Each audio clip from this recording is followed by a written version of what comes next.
नमस्कार। तो देखिए, आपको पता है कि फ्री में जो टेस्ट सीरीज हमने प्रोवाइड करवाई थी आपको टेलीग्राम ग्रुप पर, उसका सॉल्यूशन भी जो है, उनकी पीडीएफ भी मैंने टेलीग्राम पर प्रोवाइड करवा दी है, परंतु हम डिटेल से भी डिस्कस करेंगे वीडियो में, ताकि वहाँ से तो आपका रिवीजन हो ही जाए। जिन्होंने नहीं देखी है वो विद सॉल्यूशन यहाँ से जो है उस पीडीएफ को देख सकें, सारे के सारे क्वेश्चंस को जो है देख सकें। ये क्वेश्चंस जो हैं कौन कौन मंथ के हैं, ये हैं नवंबर, दिसंबर 2022 के और जनवरी 2023 के। तो इन 3 महीनों के ये हैं। हर एक क्वेश्चन को देखते हैं कि हमने किस तरह के क्वेश्चन जो था वो टेस्ट सीरीज में दिए थे। अगर आपने वो पीडीएफ सॉल्व की है तो कमेंट करके ज़रूर बताना कि आपके कितने क्वेश्चन सही हुए। ज़रूर कमेंट करके बताना। टेलीग्राम पर कैसे ज्वाइन करना है, अपने टेलीग्राम से @allexam31 सर्च करेंगे तो वो पीडीएफ भी आपको मिल जाएगी जो अनसॉल्व्ड है, और ये पीडीएफ जो हम सॉल्व्ड डिस्कस कर रहे हैं ये भी वहाँ पर मिल जाएगी। परंतु उससे पहले डिटेल में इस डिस्कशन को देख लीजिए ताकि यहाँ से भी आप नए फैक्ट जान सकें। सबसे पहला क्वेश्चन देखिए, बोलते हैं what is the name of the new light and sound show launched by ASI in January 2023 at the Red Fort in Delhi. तो ASI यानी कि आर्कियोलॉजिकल सर्वे ऑफ इंडिया, इसके द्वारा जो था वो जनवरी 2023 में जो था वो रेड फोर्ट, लाल किले में जो था एक लाइट शो जो था वो ऑर्गेनाइज किया गया था। पहली बार किया गया तो इम्पोर्टेंट है। अब ये बोलते हैं कि इसका नाम क्या था। इसका नाम यहाँ पर क्या रखा गया था, आपने ध्यान रखना है कि जय हिंद नाम इसका रखा गया था। ऑप्शन सी जो है वो सही आंसर है। अब जय हिंद नाम इसका यहाँ पर रखा गया था। ये नया लाइट शो पहली बार चलाया गया। Archaeological survey of India ASI के बारे में क्वेश्चन पूछ ले जाता है एग्जाम में। इसकी स्थापना कब की गई थी, एक तो ये क्वेश्चन बनता है। दूसरा क्वेश्चन ये बनता है कि इसके पहले जो डायरेक्टर थे वो कौन थे। तो दोनों ही क्वेश्चन जानते हैं यहाँ से। आर्कियोलॉजिकल सर्वे ऑफ इंडिया की स्थापना जो था वो की गई थी 18 के टाइम में, यानी कि 1800 कुछ में इसकी स्थापना की गई थी। कब की गई थी एग्जैक्टली, तो एग्जैक्टली 1861 में इसकी स्थापना जो था वो की गई थी। 1861 में पहले जो इसके डायरेक्टर बने थे, फाउंडर आप कह सकते हैं, फाउंडर भी बोल सकते हैं, तो ए कनिंघम जो था वो इसके पहले फाउंडर थे। ये क्वेश्चन पूछा गया है एग्जाम में एक बार, और ये मिनिस्ट्री ऑफ कल्चर के तहत जो है वो आती है, उसके अंडर जो है ये आती है। ये भी आपने ध्यान रखना है। आगे क्वेश्चन में बोला गया है which of the following country is not member of SCO। तो बोलते हैं कि इनमें से कौन सी कंट्री SCO मतलब संघाई कोऑपरेशन ऑर्गेनाइजेशन, इसका मेंबर नहीं है। अगर हम SCO की बात करते हैं तो SCO के मेंबर आपको पता होने चाहिए, तभी आप इस क्वेश्चन को सॉल्व कर पाएंगे। SCO के मेंबर जो है इनमें से अफगानिस्तान नहीं है। ये क्वेश्चन हमने डिस्कस कर रखा है पहले भी, परंतु डिटेल से अब जान लीजिए थोड़ा सा। पहले भी हमने जाना है। SCO जो है ना, इंडिया के द्वारा इसको कब ज्वाइन किया गया, इंडिया ने SCO को जो था 2017 में ज्वाइन किया था। उस टाइम कहाँ पर इसकी सबमिट हो रही थी, उस टाइम इसकी सबमिट अस्ताना में हो रही थी। अस्ताना सबमिट उसको आप कह सकते हैं। SCO के मेंबर 9 मेंबर हैं। इसके कौन कौन से हैं, इसमें अपना एक इंडिया आता है, इंडिया के अलावा चाइना आता है, चाइना के अलावा कजाकिस्तान आता है, किर्गिस्तान आता है, तुर्कमेनिस्तान आता है, उज्बेकिस्तान आता है, और ईरान यहाँ पर आता है। ईरान के अलावा रशिया भी जो है वो यहाँ पर आता है, और एक कंट्री आपकी बच गई वो है पाकिस्तान। पाकिस्तान जो पड़ोसी देश है इंडिया का, वो भी यहाँ पर आता है। तो ये आपने 9 कंट्रीज ध्यान रखनी है। इंडिया ने इसको कब ज्वाइन किया था, 2017 में ज्वाइन किया था। अफगानिस्तान का स्टेटस मेंबर इसका परमानेंट नहीं है, ऑब्जर्वर स्टेटस जो है अफगानिस्तान को मिल जाता है। 2023 की समिट इंडिया ही होस्ट कर रहा है। अगले क्वेश्चन में बोलते हैं Artemis is the name of moon rocket launched by which country. तो बोलते हैं कि आर्थेमिस जो है वो मून रॉकेट है, किस कंट्री के द्वारा लॉन्च किया गया, तो ये जो था वो USA के द्वारा। ऑप्शन सी सही आंसर है। USA के द्वारा जो था वो लॉन्च किया गया। कहाँ का मिशन है ये, आपने ध्यान रखना है कि ये मून का मिशन है। ये आपको पता चल गया यहाँ से। और क्या यहाँ से ध्यान रख सकते हैं, अब ये किसके द्वारा लॉन्च किया गया, आपने ध्यान रखना है कि ये नासा की पहल है। नासा की पहल है तो नासा आपने ज़रूर ध्यान रखना है। नासा क्या है, जैसे इंडिया में इसरो है, USA में जो है वो नासा है। इंडिया का इसरो और USA का नासा, इस तरह से रिलेट आप कर सकते हैं। अगला क्वेश्चन देखिए। अगले क्वेश्चन में बोलते हैं विच institution releases the global gender gap report. तो बोलते हैं कि ग्लोबल जेंडर गैप रिपोर्ट जो है वो कौन सा इंस्टीट्यूशन जारी करता है, किस संस्थान के द्वारा जारी की जाती है। तो ग्लोबल जेंडर ये जो गैप रिपोर्ट आती है इसको कौन जारी करता है, इसको WEF जारी करता है। ऑप्शन डी सही आंसर। अब PDF में अगर आपने क्वेश्चन सॉल्व किया होगा तो इस बात के ऊपर ज़रूर ध्यान देना था कि WEF की फुल फॉर्म क्या होती है।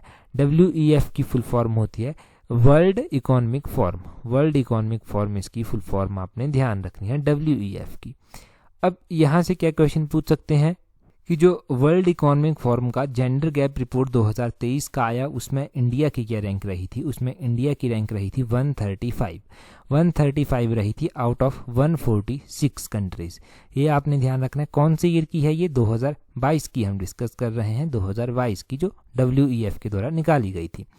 अगला क्वेश्चन देखें जी। अगले क्वेश्चन में क्या बोलते हैं in which city of India International Gita Festival was held 9 November to 6 December 2022। जब हमने नवंबर महीने के करंट अफेयर डिस्कस किए थे तो मैंने डिटेल से आपको बताया था कि इसको जो है वो कुरुक्षेत्र में जो है वो ऑर्गेनाइज किया गया, और मैंने ये भी बताया था कि ये क्वेश्चन HAS में पहले पूछा जा चुका है। HAS में पूछा जा चुका है इस तरह का क्वेश्चन। उस टाइम शायद 2018-19 में हुआ था ये कुरुक्षेत्र में, अभी भी कुरुक्षेत्र में ही हुआ है, तो ये फिर से भी रिपीट हो सकता है किसी एग्जाम में। ये वही डिटेल दी गई है इसकी यहाँ पर गीता महोत्सव की। हरियाणा में जो है ये, हरियाणा में कुरुक्षेत्र पड़ता है तो वहाँ पर ये होता है। अगला क्वेश्चन देखिए। गांधी मंडेला अवार्ड बोलते हैं 2022 का किसको दिया गया? हमने पहले भी डिस्कस किया है, HPGK में भी इनफैक्ट हमने इसको एक बार रिवाइज किया था कि गांधी मंडेला अवार्ड जो है दलाई लामा को दिया गया, और ये दिया गया था लास्ट ईयर 2022 में, और उस टाइम के गवर्नर थे हिमाचल प्रदेश के, उनके द्वारा जो था ये दिया गया था, तो धर्मशाला में ही दिया गया था। हम डिटेल से जान चुके हैं इसके बारे में। अगले क्वेश्चन में बोलते हैं Varuna is a bilateral naval exercise between India and which country.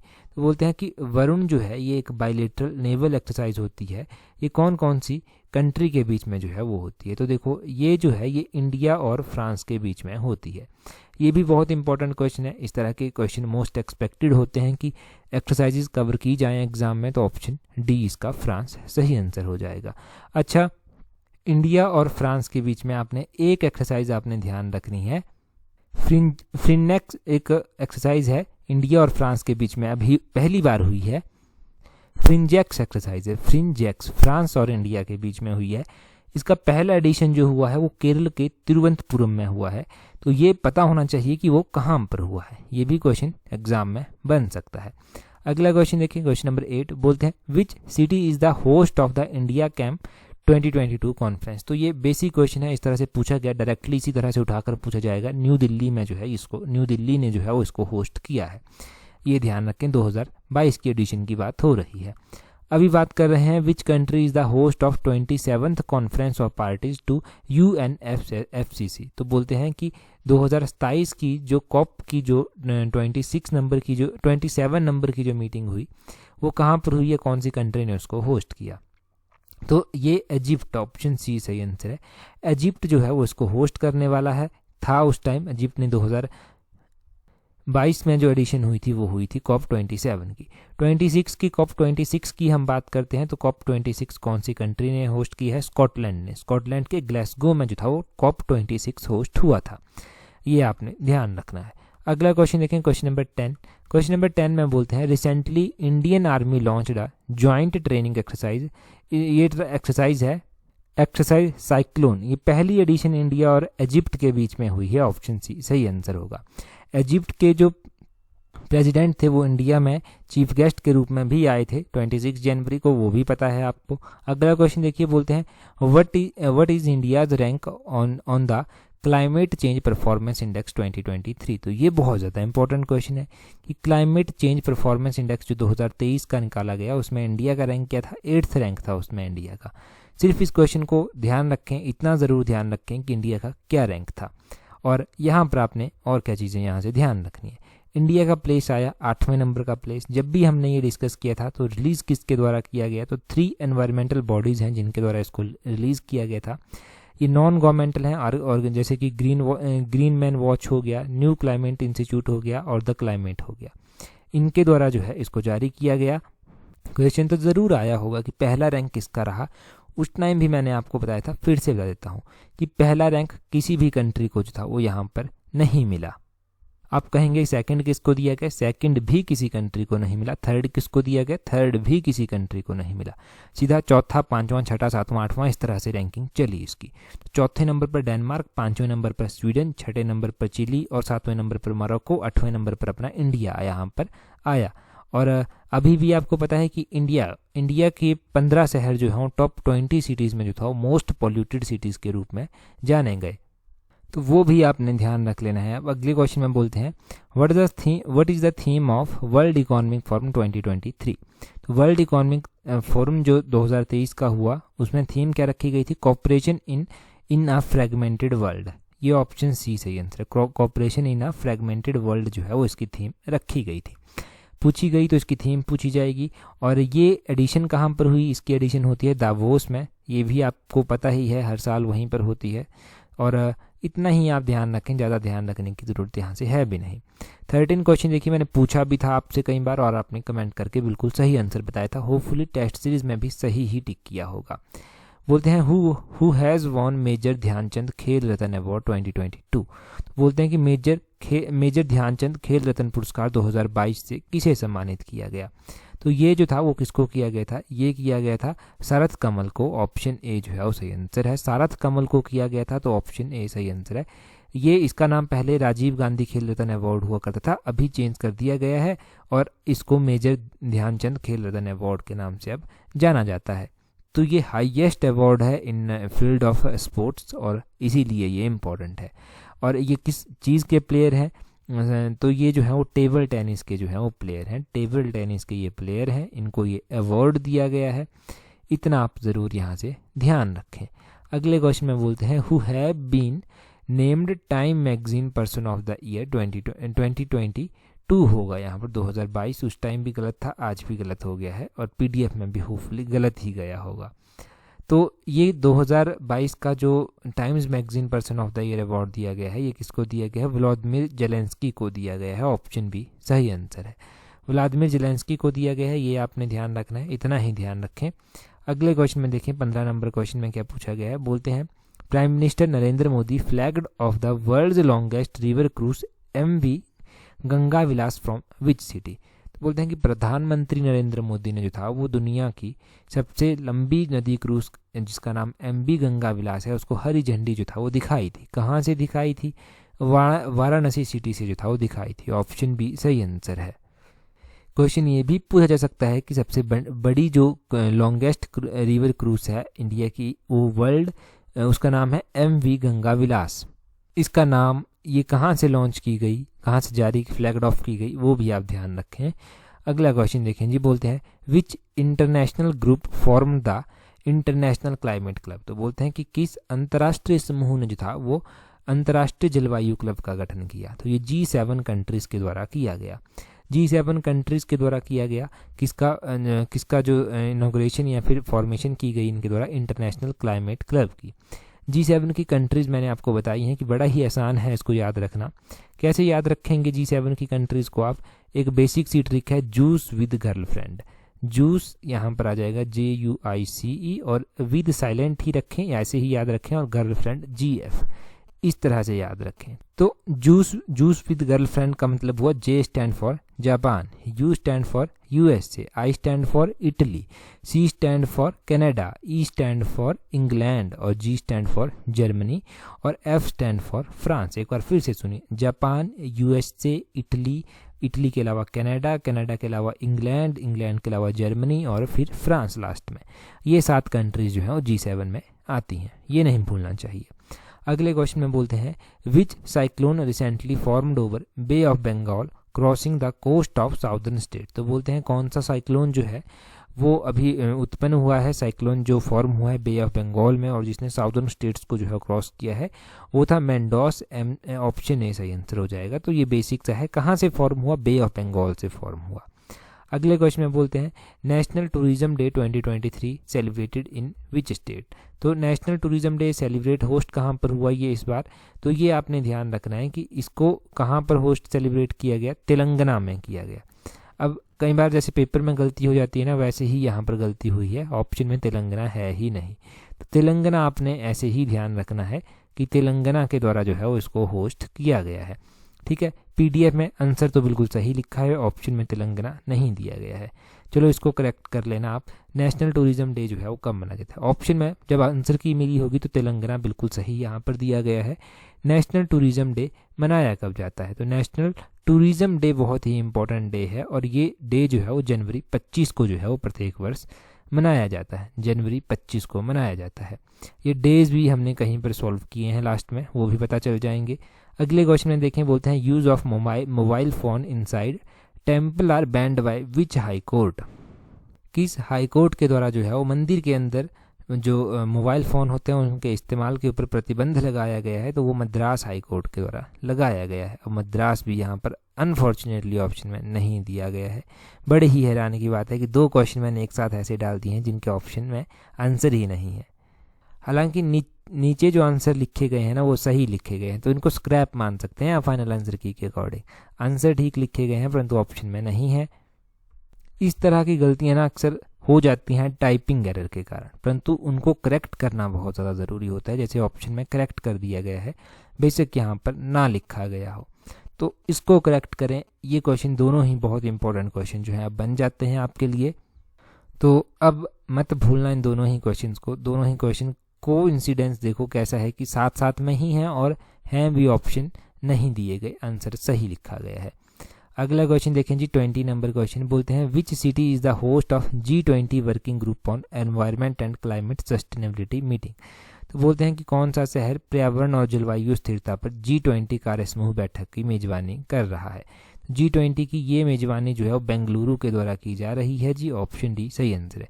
G20 की प्रेसिडेंटशिप जो है वो इस बार इंडिया के पास जो है वो आई है, तो इसलिए ये इम्पोर्टेंट बन जाता है क्योंकि इंडिया होस्ट कर रहा है। तो जितनी भी मीटिंग इसकी हो रही हैं वो इंडियन सिटीज़ में ही हो रही हैं, अलग अलग इंडियन सिटीज़ में। 21 में बोलते हैं prime minister Narendra Modi inaugurated the all India institute of Ayurveda in which state? प्रधानमंत्री नरेंद्र मोदी के द्वारा ये ऑल इंडिया आयुर्वेदिक संस्थान गोवा में इनॉग्रेट किया गया है। ऑप्शन सी सही आंसर हो जाता है। गोवा ध्यान रखना है। अगले क्वेश्चन में बोलते हैं which country is the host of UN biodiversity conference COP15? तो ये किसने जो है वो होस्ट किया है UN का जो COP15 हुई है बायोडाइवर्सिटी के लेकर? ये कनाडा ने होस्ट की है। यहाँ से हमने आपको पता है जब डिटेल से पढ़ा था तो हमने मॉन्ट्रियल प्रोटोकॉल भी जो था वो जाना था 1987 का। अगले क्वेश्चन में बोलते हैं which city hosted the national conclave on universal health coverage? तो किस शहर ने जो है वो सार्वभौमिक स्वास्थ्य कवरेज के राष्ट्रीय सम्मेलन की मेजबानी की है? तो ये वाराणसी के द्वारा की गई है। ऑप्शन बी सही आंसर हो जाता है। ऑप्शन बी सही आंसर हो गया। अगले क्वेश्चन में 24 में बोलते हैं the world's first palm leaf manuscript museum has been inaugurated in which state? तो बोलते हैं कि दुनिया का पहला ताड़ के पत्तों की पांडुलिपि संग्रहालय का ये कहाँ पर इनॉग्रेट हुआ है, कहाँ पर बनाया गया है? तो केरला में। ऑप्शन बी सही आंसर हो जाएगा। केरला ध्यान रखें। अब यहाँ पर दिया भी गया है कि तिरुवनंतपुरम में जो है कैपिटल जो केरला की है वहाँ पर इसको इनॉग्रेट किया गया है। 25 में बोला गया है which country is the FIFA world cup champion in the year 2022? तो बोलते हैं कि 2022 में फीफा जो विश्व कप चैंपियनशिप हुई है वो कौन सा देश रहा है चैंपियन? इसका अर्जेंटीना जो है वो रहा है। ऑप्शन बी सही आंसर है। मैंने बताया भी था आपको कि फीफा 2022 जो होस्ट किया गया है वो कहाँ पर किया गया है? कतर में किया गया है। कतर ने जो है वो इसको होस्ट किया है, तो ये आपने ध्यान रखना है, कतर कंट्री का नाम। अगले क्वेश्चन में बोलते हैं which Indian state became the first state in country to launch its own climate change mission? तो कौन सी ऐसी जो स्टेट बनी है जिसने अपना ही क्लाइमेट चेंज सिस्टम जो है वो लॉन्च किया है? तमिलनाडु ने किया है। ऑप्शन सी सही आंसर है। इंडिया का कौन सा रैंक था क्लाइमेट चेंज परफॉर्मेंस इंडेक्स में? 8th रैंक था इंडिया का, वो भी आपने ध्यान रखना है। बोलते हैं अगले क्वेश्चन में which one of the following state is nearest to the international date line? तो इंटरनेशनल डेट लाइन के नियरेस्ट जो स्ट्रीट आती है वो कौन सी आती है? वो आती है बेरिंग स्ट्रेट। ऑप्शन यहाँ पर जो है वो ऑप्शन बी सही आंसर है। बेरिंग स्ट्रेट आपने ध्यान रखना है यहाँ से।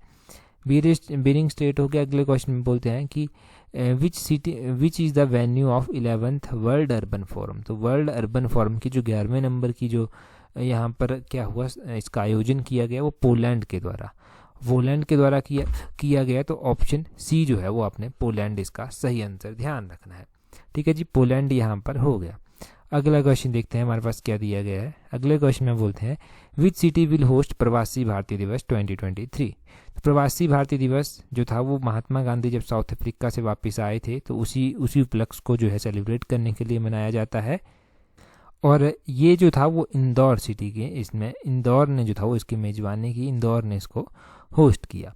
ये आपने प्रवासी भारतीय दिवस के बारे में ध्यान रखना है। और क्या प्रवासी भारतीय दिवस के बारे में ध्यान रख सकते हैं, प्रवासी भारतीय दिवस मनाया कब जाता है ये भी पता होना चाहिए। तो ये 9 जनवरी को जो है वो मनाया जाता है, 9 जनवरी को जो है वो प्रवासी भारतीय दिवस मनाया जाता है। NRI डे भी इसको बोल देते हैं, इंदौर ने इसको होस्ट किया।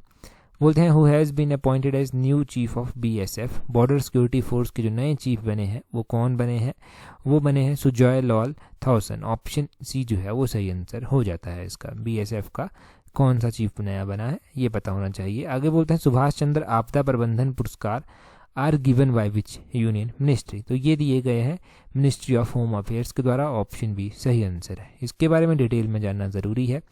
Orissa state disaster management authority ने जो है ये सुभाष चंद्र बोस आपदा प्रबंधन पुरस्कार जीता है। उसने इफेक्टिव रिस्पॉन्स जो था वो वेरियस साइक्लोन्स और थाउजेंड ऑफ लाइफ्स को जो है वो यहाँ पर सेव किया है, इसलिए उनको ये दिया गया है।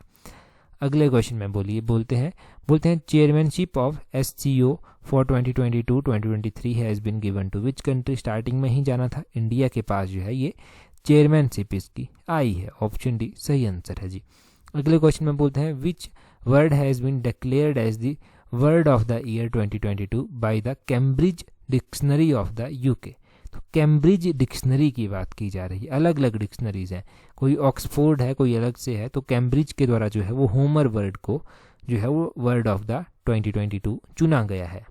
अच्छा, ऑक्सफोर्ड का नाम भी मैंने लिया, तो ऑक्सफोर्ड डिक्शनरी ने किसको चुना है, ये गोल्बिन वर्ड है, इसको ऑक्सफोर्ड के द्वारा जो है वो चुना गया है। ऑक्सफोर्ड आपने ध्यान रखना है, दूसरा आपने कैम्ब्रिज ध्यान रखना है, ये दोनों डिक्शनरीज इंपॉर्टेंट है। तो होमर हो गया, गोल्बिन बॉन्ड हो गया, ये दोनों ज़रूरी हैं। आगे बोलते हैं what is the name of indigenous mobile operating system developed by IIT Madras. तो IIT मद्रास के द्वारा इंडिजीनियस मतलब स्वदेशी रूप से जो है ये निर्माण किया गया है एक ऑपरेटिंग सिस्टम का, मोबाइल ऑपरेटिंग सिस्टम है। उसका नाम क्या है, उसका नाम है भार OS। ऑप्शन बी सही answer. BHAR OS stand for operating system, Bharat operating system एक तरह से ये हो गया, तो ये आपने ध्यान रखना है। 35 क्वेश्चन में बोलते हैं Bhopal declaration which was seen in news was launched after which meeting. तो बोलते हैं कि किस मीटिंग के बाद जो था वो भोपाल जो घोषणा पत्र हुआ वो जारी किया गया, शुरू किया गया। G20 की जो मीटिंग हुई उसके बाद जो था वो भोपाल डिक्लेरेशन जो था वो जारी हुई थी। ऑप्शन सी सही आंसर। G20 की प्रेसिडेंस अपने भारत के पास है, तो ही ये इम्पोर्टेंट है। आगे बोलते हैं India's first online gaming centre of excellence is to be set up in which state. Bharat का पहला online gaming centre of excellence किस राज्य केंद्र शासित प्रदेश में स्थापित किया गया है, ये मेघालय में किया गया है। ऑप्शन सी सही आंसर है। ये जो टेस्ट सीरीज बनाई गई थी ना, इसमें टफ क्वेश्चन भी थे, इजी क्वेश्चन भी थे, बहुत टफ क्वेश्चन भी थे और बहुत इजी क्वेश्चन भी थे, हर एक लेवल को ध्यान में रखा गया था। मेघालय ध्यान रखना है। आगे बोलते हैं FSSAI has approved which animal for Arunachal Pradesh as a food animal. तो अरुणाचल प्रदेश को खाद्य पशु के रूप में मंजूरी मिली है एक एनिमल की, वो मिली है हिमालयन याक को। ऑप्शन डी सही आंसर है, हिमालयन याक, ये आपने ध्यान रखना है जी, हिमालयन याक। अगले क्वेश्चन में बोलते हैं Nepal recently inaugurated the Pokhara regional international airport with the support of. तो नेपाल ने अभी हाल ही में जो है किसके सहयोग से पोखरा क्षेत्रीय अंतर्राष्ट्रीय हवाई अड्डे का उद्घाटन किया है। आपको पता होना चाहिए कि ये पोखरा इंटरनेशनल एयरपोर्ट नेपाल में है और चाइना की सहायता से इन्होंने इसको लॉन्च किया है। ऑप्शन बी सही आंसर हो गया। अब चाइना जब नेपाल में इंटरफेयर करता है या नेपाल चाइना के साथ दोस्ती बढ़ा लेता है तो चिंता का विषय इंडिया के लिए बन जाता है, क्योंकि इंडिया पड़ोसी है, इंडिया जो है वो पड़ोसी है चाइना नेपाल का, एज वेल एज चाइना का भी पड़ोसी है इंडिया। 39 में बोलते हैं India's largest hockey stadium inaugurated on June 5 in which city. तो इंडिया का जो लार्जेस्ट हॉकी स्टेडियम है वो 5 जून को इसका उद्घाटन किया गया, रौरकिला में किया गया। ऑप्शन डी सही आंसर है। ये रौरकिला कौन से स्टेट में पड़ता है ये भी आपको पता होना चाहिए कि रौरकिला ये जो स्टेडियम आया ये कहाँ पर पड़ता है। तो ये जो है उड़ीसा स्टेट में जो है ये पड़ता है, तो उड़ीसा स्टेट का नाम भी आपको पता होना चाहिए। कई बार स्टेट पूछ ले जाता है, जो एग्जैक्ट स्थान है इसका वो ना पूछ कर स्टेट दे दिया जाएगा। आगे बोलते हैं doctor Deepa Malik as brand ambassador of Nikshay Mitra campaign, what is this campaign about. तो बोलते हैं कि निक्से मित्रा कैंपेन का जो है इसको ब्रांड एम्बेसडर बनाया गया है दीपा मलिक को। तो ये निक्से मित्रा कैंपेन है क्या, ये है जो टीबी पेशेंट है ना उनको सहायता प्रोवाइड करवाने के लिए। ऑप्शन बी जो है वो सही आंसर है। तो पूछा जाए, हमने क्वेश्चन टीबी मुक्त भारत का डिस्कस किया था कि किसको ब्रांड एम्बेसडर बनाया गया है, दीपा मलिक को बनाया गया है।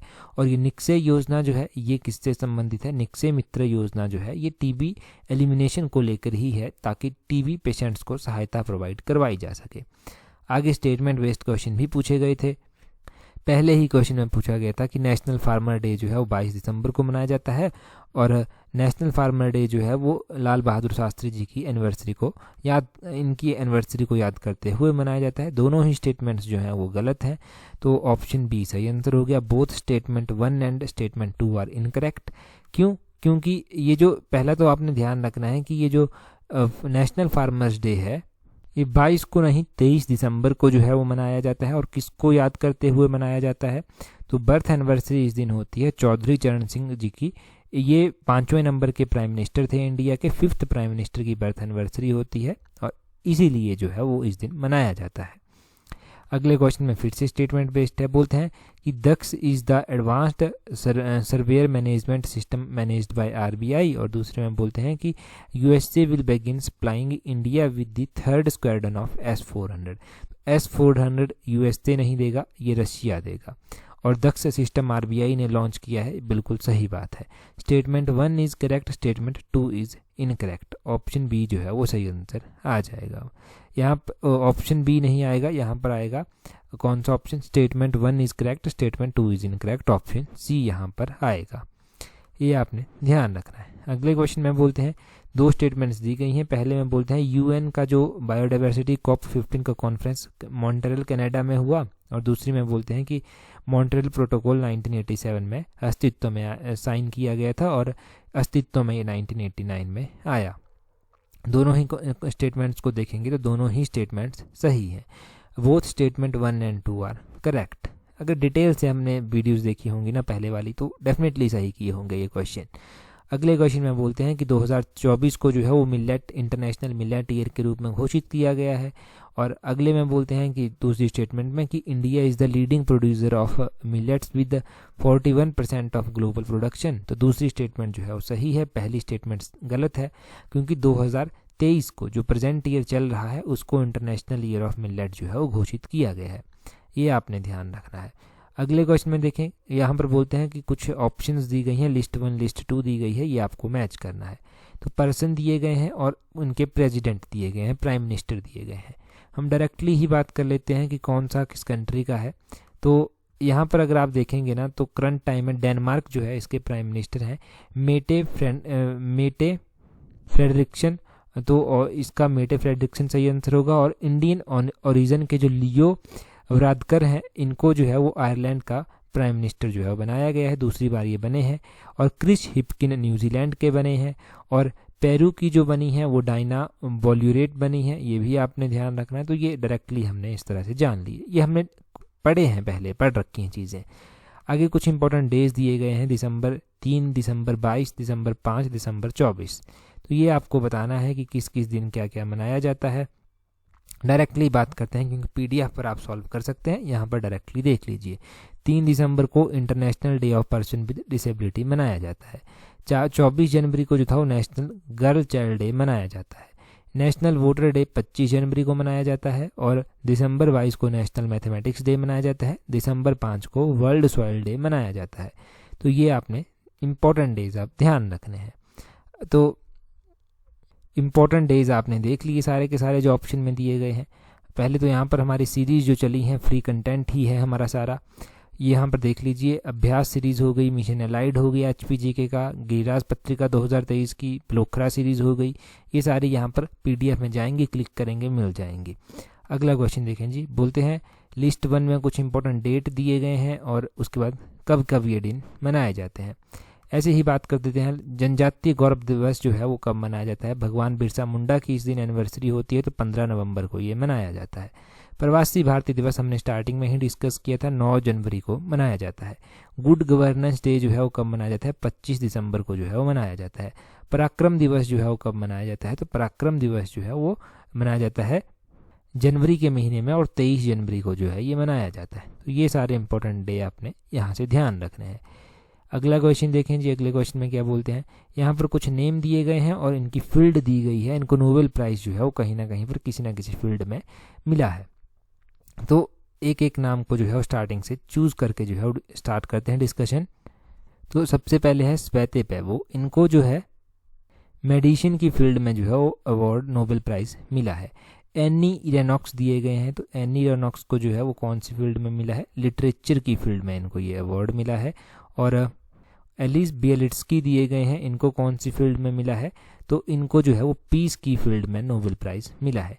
बैरी शार्पलेस दिए गए हैं, तो इनको कौन सी फील्ड में मिला है, इनको केमिस्ट्री की फील्ड में मिला है।